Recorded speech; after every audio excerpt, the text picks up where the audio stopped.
Okey, Assalamualaikum, salam sejahtera, salam kuasa ketiga. So, tajuk saya ialah berkenaan PRU 16 bahawasanya semboyan sudah pun berbunyi, cuma pembangkang belum sedar kerana terlalu berkhayal. So, jika audio jelas, boleh tolong maklumkan di ruang komen, share ramai-ramai dan sertai Telegram saya, Regi Jesse Rita Udin. Saya baru ni mendengar satu uh, pendapat dimainkan di media sosial. Saya tak nak sebut siapa. But actually benda ni diputar, dispin oleh beberapa pihak. Kononnya PRN Sabah telah mengejutkan PH dengan Barisan Nasional, dan dengan itu rancangan untuk awalkan pilihan raya umum sudah tidak lagi akan berlaku. Sudah berubah kerana PH dengan BN tidak confident. Okay? So, itu putar belik dia. Alright? Alasan yang diberikan ialah PH yang merupakan parti Perdana Menteri dengan perbelanjaan dana yang besar di Sabah telah kalah teruk. Okay. Itu argumen dia. Sekarang saya nak beritahu kepada persekitaran pembangkang. Ya.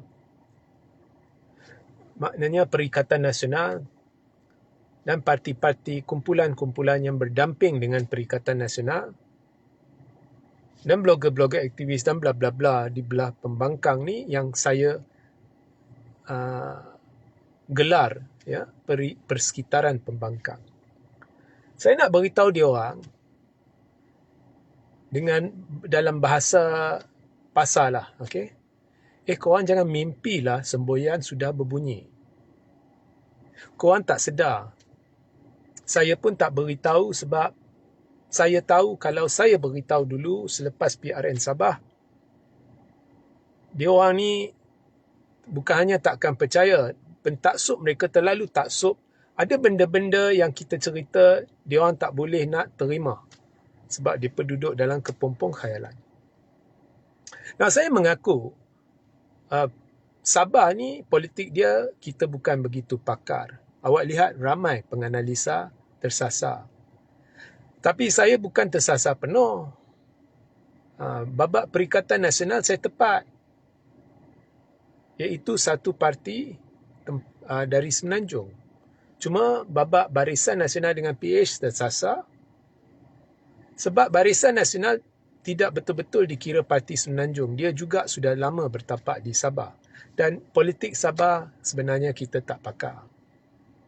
Tapi Semenanjung saya yakin saya takkan silap. Di Mahkota dengan Air Kuning saya tak silap. Saya tepat malah. Saya melawan arus. Okey. Masa tu dia orang kata, PAS kata dia nak menang besar, ada gelombang penolakan terhadap PH. Tapi yang kena teruk PAS. Dia hilang banyak PDM. Sokongan dia merosot sikit. UMNO meningkat berlipat kali ganda. China sanggup sokong UMNO. Apa yang berlaku di Sabah ditafsir oleh pembangkang ikut spin mereka sendiri. Ikut kepala mereka sendiri. Ikut khayalan mereka sendiri. Realitinya di Sabah, Perikatan kena pukulan paling teruk. Dia total loss atau hampir total loss. 88% calon dia hilang deposit. Terburuk. Kalau UMNO hanya 27 atau Barisan Nasional hanya 27% calon dia hilang deposit. Kalau PH hanya 7 atau 9% sahaja calon dia hilang deposit. Ini kita cerita gabungan-gabungan dari Semenanjung lah. Kita jangan cerita parti-parti Sabah. Ya. So, PAS kena teruk. Bukan teruk sikit, teruk banyak. Perikatan Nasional. Kemudian, dia hilang 91% kerusi dia. UMNO hilang hanya 57% kerusi dia. Pakatan Harapan hilang agak banyak sikit, 87%. Tapi Perikatan Nasional hilang 91% kerusi dia. Jadi kekalahan dia hampir total. Yang satu-satunya calon yang menang, Ali Akbar, dia sebenarnya dilantik ke dalam kerajaan pimpinan Hajiji dulu. Jadi di dalam kerajaan pimpinan Hajiji, Ali Akbar memainkan peranan sebagai penyokong tegar kerajaan Hajiji. Jadi bila bertanding pada pilihan raya negeri Sabah, Ali Akbar dicap sebagai orang kuat Hajiji. Jadi atas dasar itu dia menang. Orang yang benar-benar sepatutnya menang ialah Ronald Kiandi. Dia kalah. Okay. So, tapi of course perikatan megah. Dia putar balik. Dia kata PAS sudah bertapak di Sabah. Dia megah dan sebagainya. Okay, tak apa. Mereka boleh bermegah. Sekejap ya. Mereka boleh bermegah. Tetapi realitinya, pilihan raya negeri Sabah telah membunyikan satu semboyan. Now, kita tahu Parti Semenanjung kalah sebab gelombang tolak parti luar berjaya. Iaitu satu gelombang di dalam Sabah, gelombang tolak parti dari luar, sokong parti lokal atau parti tempatan berjaya. Jadi sebab itu, parti Perdana Menteri ke, bukan Perdana Menteri ke, asalkan parti dari luar, ditolak. Tetapi dalam penolakan itu, yang jelas, Barisan Nasional masih dapat kekalkan hampir 50% kerusi atau 40 lebih peratus kerusi dia. Jadi ini adalah satu kekuatan sebab kita tak boleh nafikan penolakan itu ada. Tapi barisan boleh tahan. Dia hanya 27% calon sahaja hilang deposit. Now, pengundi barisan sama dengan pengundi atau pengundi UMNO sama dengan pengundi PAS. Bumiputra dan Muslim. Dan Bumiputra Muslim ni UMNO boleh kekalkan. Perikatan Nasional hampir pupus. Jadi itu sebenarnya dengan sendirinya telah menghantar satu mesej kepada parti-parti dari Semenanjung. Iaitu Perikatan Nasional kalau berbanding dengan Barisan Nasional dia ditolak. Ini berbeza dengan dulu. Pada PRN 2020. Pada PRN 2020, UMNO dia hilang banyak kerusi sehingga dia hanya dapat 14 kerusi kerana Bersatu sapu 11 kerusi. Pada masa itu Bersatu baru. Parti dari Semenanjung dia baru. Tapi sebab Perdana Menteri dari parti itu dan disebabkan Bersatu ni ada aura UMNO sebab Muhyiddin dan sebagainya, perlembagaan dia pun ciplak dari UMNO cuma ubah sikit. Jadi parti baru ni dia dah sapu 11 kerusi UMNO. Dan Bersatu adalah Perikatan Nasional. Dia bertanding atas tiket Perikatan Nasional. Jadi kini awak lihat berbanding dengan PRN 2020, Perikatan Nasional tidak diterima oleh pengundi berbanding dengan Barisan Nasional. Jadi ini memberi tanda kepada Barisan Nasional bahawa penolakan terhadap Perikatan Nasional adalah ketara dan penerimaan semula kepada Barisan Nasional wujud. Ini yang Perikatan tidak sedar. Ya? Maknanya dalam kekalahan itu, untuk jangka panjang, untuk menuju kepada PRU 16, ada satu benda yang UMNO dapat, iaitu penerimaan Barisan Nasional berbanding Perikatan Nasional. Penerimaan Barisan Nasional meningkat, penolakan Perikatan Nasional meningkat. Sebab itu Barisan Nasional dalam pada ada pukulan hebat kepada Parti Semenanjung, dia dapat kekalkan 40 lebih kerusi. Ada orang kata ini adalah penolakan terhadap parti, terhadap kerajaan pimpinan Anwar. Ini pun kurang tepat sebab Anwar dan PH menyokong padu GRS. Dan GRS, dia mencatatkan kemenangannya besar.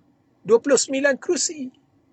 Kalau itu adalah penolakan terhadap kepimpinan kerajaan pusat, rakyat Sabah akan pergi ke warisan. Warisanlah yang akan menang 29 ke 30 lebih kerusi. Jadi ini bukan penolakan terhadap kepimpinan kerajaan pusat. Ini adalah pilih parti lokal, tolak parti pusat, itu sahaja. So, daripada Sabah ini sebenarnya semboyan sudah pun berbunyi. Cuma pembangkang ni dia pekak, dia tak boleh dengar. Perikatan kena teruk. Daripada Sabah kita sudah dapat mesej bahawa penolakan terhadap Perikatan Nasional adalah total, dan kalau kita campur dengan keputusan Air Kuning, Mahkota, kita nampak peningkatan dalam penolakan terhadap Perikatan Nasional dan peningkatan dan pengukuhan Barisan Nasional. So, pada PRU 16, jangkaan saya kekal dan saya percaya saya betul. Okey, sekejap ya. Di Sabah, ya, di Sabah, Barisan Nasional, kalau contohnya China tidak, contohnya dia tidak mahu Pakatan Harapan. Ada orang dia kata sebenarnya China dia tak sokong Pakatan Harapan dan sebagainya, sebab dia tak puas hati dengan Pakatan dan sebagainya. Tetapi saya tak boleh terima sangat logik itu. Mungkin ada kebenaran sedikit sebanyak, tetapi pada masa yang sama Pakatan menyokong GRS, tapi GRS jauh mengatasi warisan. So saya fikir faktor itu kalau ada pun ianya bukan faktor utama. Tetapi apa pun, kalau contohnya China tak puas hati dengan DAP, sebab DAP kena teruk, dia ada pilihan lain. Dia ada GRS, dia ada warisan, dia ada STAR, dia ada pilihan lain. Di Semenanjung, China tak ada pilihan lain. Sebab di belah Pakatan Harapan, ada UMNO, okey, China sekarang boleh terima. UMNO sudah lama bersama DAP, jadi China pun sudah nampak kestabilan, China pun sudah yakin kembali. Sebab itu di Mahkota dan di Air Kuning, China yang keluar mengundi sokong calon UMNO. Tapi dia tak ada pilihan lain. Kalau katakan dia nak pergi ke Perikatan Nasional, tak boleh sebab China takkan terima PAS. So oleh sebab itu, China sama ada keluar mengundi calon Pakatan Harapan atau Barisan Nasional, atau tak keluar mengundi terus, iaitu duduk di rumah. Dan itu memang nampak di Air Kuning dan di Mahkota. Sebab peratus Cina yang keluar adalah rendah. Tapi dalam rendah itu pun, ia telah membantu meningkatkan majoriti UMNO berlipat kali ganda. So, di situ awak boleh lihat. Cina ni kalau dia nak keluar, dia sokong calon Pakatan Harapan atau Barisan Nasional, atau dia tak keluar terus. Tapi dia tak keluar terus pun dalam jumlah yang, dia keluar dalam jumlah yang 30-40% pun, ia memberi kemenangan besar. Dalam zaman Tun Mahathir sebagai contoh, masa tu China yakin dengan kestabilan yang dibawa oleh Barisan Nasional. So pada masa itu, mereka bukannya keluar 100% seperti mana dalam PRU 14, PRU 15. Pada masa itu pun, kadang-kadang China keluar 40%, 50% dan sebagainya. Tapi Barisan Nasional menang besar. Sebab China jadi pelengkap kepada undi Melayu yang diterima oleh UMNO. Cuma dengan kalau 40% China keluar pun di satu-satu kerusi, ia membawa kemenangan besar kepada UMNO jika China kekal menyokong UMNO. So sebab itu di Mahkota dan Air Kuning, walaupun China tak keluar ramai, tapi UMNO mencatatkan kemenangan yang besar. I think di Mahkota kurang dari 50% tak silap saya, di Air Kuning.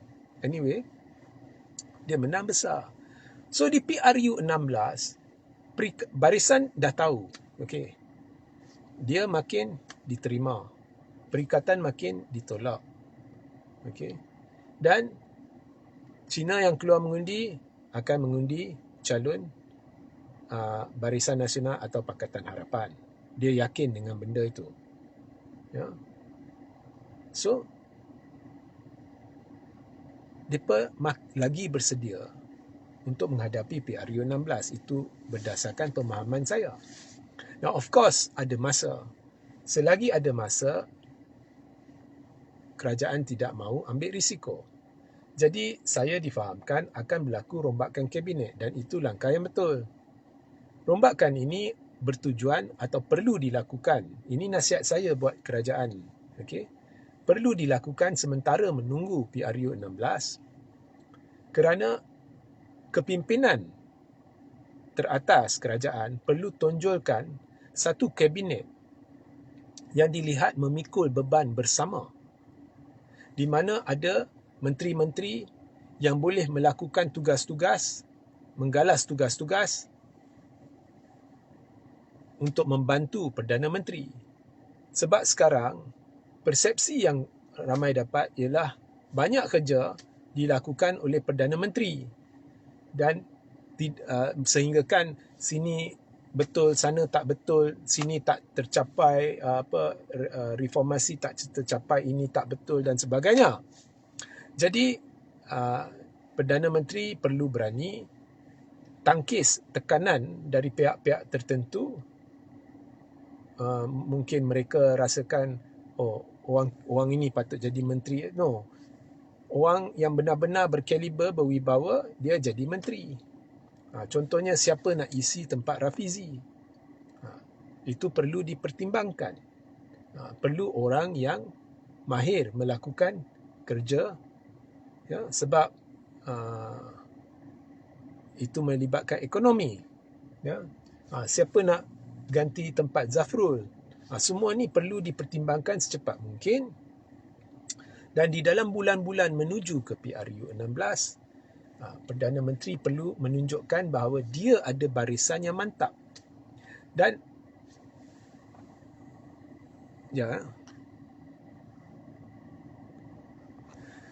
dia ada barisan yang mantap. Okay? Alright. Now, menuju PRU 16, bagi saya, Barisan Nasional, ya, dia di Semenanjung lah, at least di Semenanjung. Okay? Kalau di Sabah mungkin dia hilang, di Sabah Sarawak dia hilang 6 kerusi mungkin. Tapi di Semenanjung saya dah lama sasarkan dia akan tambah kerusi. Jadi sebab banyak kerusi bersatu, UMNO akan sapu. Ini lama saya dah beritahu dan saya kekal dengan pendirian saya. Beberapa kerusi PAS akan disapu. Gua Musang saya berpendapat akan sapu. Jadi sejumlah Barisan Nasional saya jangka akan cecah 50 kerusi. Okey. Pakatan Harapan mungkin susut. Dah lama saya beritahu. Mungkin PKRDP susut sedikit. Saya jangka dalam 6 hingga 12 kerusi. Tetapi bila kita longgokkan bersama Pakatan Harapan dan Barisan Nasional, ya, secara keseluruhan dia meningkat. Katakan kita ambil Barisan Nasional, dia menang 52 kerusi. Katakan Pakatan Harapan dia hilang 12 kerusi. Okey. So katakan Pakatan Harapan dapat 70 kerusi lah. 70 kerusi, Barisan Nasional dapat 52 kerusi katakan. Jumlah dia berapa? Dia dah majoriti selesa. Jadi Pakatan Harapan dan Barisan Nasional dengan sendiri tanpa bantuan Sabah dan Sarawak, dah banyak kali saya kata dia berkemungkinan boleh bentuk kerajaan pusat. Jadi ini saya belum cerita persempadanan semula. Saya belum cerita perpecahan Perikatan Nasional. Perpecahan Perikatan Nasional yang melanda kini dah begitu parah, ianya akan membantu lagi Barisan Nasional. Dan jika berlaku persempadanan semula dan kita difahamkan ianya berkemungkinan tinggi berlaku, maka of course kawasan-kawasan pilihan raya akan dipecahkan dengan cara yang memberi manfaat kepada Pakatan Harapan dan Barisan Nasional. Jadi kesimpulannya, semboyan dah berbunyi. PRN Sabah sebenarnya adalah satu petanda jelas penolakan besar-besaran terhadap Perikatan Nasional. Ya. Dalam pada ada isu Albert Tay. Ada tak kesan isu Albert Tay? Tak ada. Hampir semua orang yang tertuduh dalam video Albert Tay itu menang dalam PRN Sabah. Jadi tak ada. Okay. So, semboyan dah berbunyi. PRU akan berlaku. Cuma saya Syaki, salah satu PRN sama ada Melaka atau Johor, saya rasa Melaka akan diawalkan. Kerana kalau dah test market dekat Sabah, mungkin mereka akan test market di Semenanjung pula. Jadi saya tidak tolak kemungkinan PRN Melaka akan diawalkan. Malah saya galakkan PRN Melaka diawalkan. Mungkin selepas Hari Raya. Kalau nak awal lagi pun boleh. Mungkin awal tahun depan. Mengejut, buat mengejut. Okey. So saya berpendapat PRU akan diawalkan, persempadanan semula akan dilakukan selepas raya. Dan Anwar akan kembali sebagai Perdana Menteri selepas PRU 16. Nah, ada usaha-usaha dari pihak-pihak di pembangkang, saya tak mahu sebut siapa. Saya dapat maklumat sini sana. Mereka cuba pengaruhi DAP dari dalam. So DAP pun ada puak dia sekarang. Mereka cuba pengaruhi pihak-pihak tertentu dari Parti Amanah dan sebagainya. Mereka cuba pengaruhi MIC. Bagi saya semua langkah ini terdesak kerana at the end of the day, non-Muslim tidak akan terima PAS. So mereka cuba timbulkan suasana satu payung besar di mana ada pelbagai parti yang bukan Melayu. Tetapi akhirnya bila berlaku agihan kerusi, adakah PAS akan sacrifice banyak kerusi dia? Tidak. PAS masih akan dominasi lanskap pilihan raya dengan jumlah kerusi yang ditandingi. Orang tak boleh terima, especially Chinese. Ini jangkaan saya lah. So mereka tak ada pilihan sama ada duduk di rumah atau keluar mengundi Pakatan Harapan dan Barisan Nasional. Jadi Anwar, dia perlu lakukan rombakan. Tujuan utama rombakan dalam bulan-bulan menuju PRU 16 adalah untuk menggalakkan lebih ramai Cina keluar mengundi, dan untuk itu dia perlu mantapkan barisan kabinet. Itu sahaja. Dan tumpuan Cina adalah ekonomi dan pendidikan. Dua benda ni. Tumpuan Cina selalunya ekonomi dan pendidikan. Jadi bajet 2026 sudah dibentangkan, sudah diluluskan. Sekarang ni dalam bulan-bulan menuju PRU 16, barisan kabinet yang baru ni perlu tunjukkan bahawa bajet yang diluluskan itu diterjemahkan kepada rancangan-rancangan dan pelan-pelan tindakan yang menunjukkan kesungguhan kerajaan menepati apa yang dijanjikan dalam belanjawan. Itu akan jadi perhatian masyarakat Cina dari dua sudut, iaitu pendidikan dan ekonomi. Itu sahaja. So, saya ulang tajuk, semboyan sudah berbunyi, cuma pembangkang tidak sedar. Okey. Alright. So, ada orang kata rancangan ini sedang dibuat, rancangan itu sedang dibuat, ada mastermind untuk jatuhkan Anwar. Ya, dulu berjayalah masa Najib. Kerana masa Najib, Pakatan Harapan adalah satu gabungan yang besar. Dia ada sokongan Melayu, dalam tahap tertentu dia ada sokongan bukan Melayu yang menyeluruh. Jadi bersatu dia dia tambah sedikit sokongan Melayu dari veteran-veteran UMNO disebabkan Mahathir dan Muhyiddin. Dia menang PRU 14. Okay. Sekarang ni mereka tak ada Pakatan Harapan, mereka ada Perikatan Nasional. Perikatan Nasional takkan dapat sokongan Cina. Itu saja. So ada orang kata mereka tengah psycho pihak-pihak tertentu dalam DAP. Mana tahu last minute DAP sertai perikatan, itu adalah political suicide. Kalau DAP tiba-tiba kalih ke arah perikatan, berdamping dengan PAS, Cina akan terus pergi ke MCA. So, mereka, ada orang kata sebab itu mereka juga cuba dapatkan MCA. MCA bukan bodoh. Kalau DAP pergi sana, dia duduk sini lah. Dia tahu dia akan untung. So, benda tu takkan berlaku. DAP pun bukan bodoh. Cuma persoalannya, adakah DAP akan bersama Pakatan Harapan ataupun bersama Barisan Nasional menuju PRU 16? Itu kita tidak tahu. Okay. Alright. Sehingga kita berjumpa di live seterusnya. Assalamualaikum, salam sejahtera dan salam kuasa ketiga.